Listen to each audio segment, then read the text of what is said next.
உம்மையும் இந்த உலகையும் கட்டி காக்கும் ஈசனின் மனைவி. ஈசன் இறந்தவர்களின் சடலத்தை எரித்த சாம்பலை உடலெங்கும் பூசிக்கொள்ளும் பித்தன், பேய்கள் நடமாடும் சுடுகாட்டை கட்டி காக்கும் சடையன். அந்த இடுகாட்டு தலைவனின் மனைவியை எதிர்கொண்டு அழைக்க இங்கு யாரும் விரும்பவில்லை. போய்விடு. போக மாட்டேன்.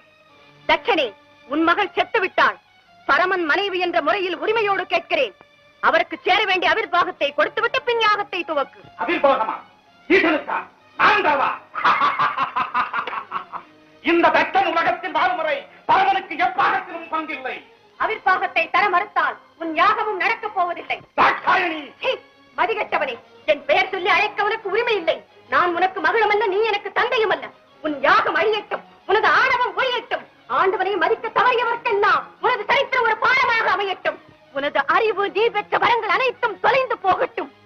உன் அகந்தைக்கு தக்க தண்டனை கிடைக்கட்டும், தக்க தண்டனை கிடைக்கட்டும், தக்க தண்டனை கிடைக்கட்டும்.